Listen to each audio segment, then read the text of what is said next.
Wanita bernama Alice masuk ke dalam cermin dan seketika membuat badannya mengecil. Ia mencoba menelusuri ruang itu dan kemudian tidak sengaja bertemu bidak catur yang bisa bergerak. Ia juga tidak sengaja menjatuhkan sebuah telur ke bawah dan membuatnya pecah.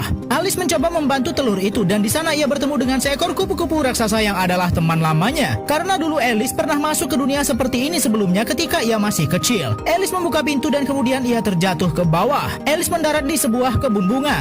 Di sana ia disambut kelinci yang bisa berbicara yang adalah teman lamanya juga. Begitu pula si kembar. Bahkan hewan raksasa yang begitu senang ketika melihat Alice kembali ke Wonderland. Tapi mereka semua memberi kabar buruk kepada Alice di mana Ratu Putih mengatakan teman lama Alice bernama Hatter sedang menjadi gila. Anjing yang bisa berbicara ini menceritakan kronologi di mana Hatter yang sedang bermain bersama-sama tidak sengaja menemukan topi kecil yang dulunya pernah diberikan kepada ayahnya. Keluarga Hatter diduga tewas diserang oleh naga raksasa. Namun setelah melihat topi itu, Hatter yakin bahwa keluarganya masih hidup karena seharusnya topi kecil itu tidak ada di sana. Alice cemas dan kemudian mengunjungi Hatter dan kemudian disambut hangat oleh Hatter. Hatter pun bercerita bahwa ia yakin keluarganya ternyata masih hidup karena ia menemukan topi kecil yang diberikan kepada ayahnya. Namun Alice tidak yakin karena mereka sudah diserang oleh naga raksasa itu. Hatter yang terkejut kemudian seketika berubah warna menjadi pucat dan kemudian marah kepada Alice karena tidak percaya kepadanya. Alice diusir keluar. Alice kemudian segera menemui Ratu Putih dan berkata Hatter sedang sekarat dan nyawanya terancam. Ratu Putih mendapatkan ide namun para binatang menentangnya karena akan berbahaya. Namun Alice bersikeras ingin tahu dan Ratu Putih mengatakan ia harus menjelajahi waktu untuk menyelamatkan Hatter. Kucing melayang ini berkata ada benda bernama Chronosphere, di mana ketika Alice mengambil alat itu ia akan memasuki lautan waktu dan berlayar ke masa lalu.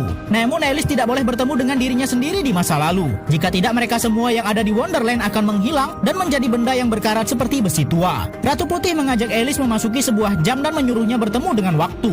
Alice masuk ke dalam dan menemukan ada istana besar di depannya. Alice harus melewati sebuah jembatan yang bergerak itu. Jembatan demi jembatan ia lewati dan ternyata barulah terlihat dari atas ini adalah sebuah jam raksasa. Ketika Alice masuk ke dalam ia bertemu seorang pria berbaju besi hitam. Ia melihat pria itu memasuki sebuah ruangan bertuliskan rakyat Wonderland yang masih hidup. Di dalamnya ada banyak sekali jam-jam tergantung yang masih berbunyi. Kemudian pria itu keluar lagi dan memasuki ruangan lain yang bertuliskan rakyat Wonderland yang sudah meninggal. Ia memeriksa orang-orang yang sudah wafat di sana. Ketika pria itu berbalik, ia tahu keberadaan Alice di sana. Mau tidak mau, Alice pun menunjukkan dirinya dan meminta waktu pria ini sebentar. Pria itu hanya tertawa dan berkata dia adalah waktu. Dan benar di belakang kepala itu ada mesin yang bergerak seperti jam. Pria itu menunjukkan Alice sebuah jam raksasa yang bergerak sepanjang masa. Dan di dada pria itu terdapat jam tersebut dengan ukuran yang lebih kecil, yang artinya mereka adalah suatu kesatuan. Pria itu pun mendengar maksud Alice ke sana dan Alice menjelaskan ia ingin menyelamatkan temannya Hatter dan membutuhkan benda bernama Chronosphere untuk meminjamnya. Tentu saja bapak waktu begitu marah dan meminta anak buahnya untuk membawa Alice keluar dari ruangannya.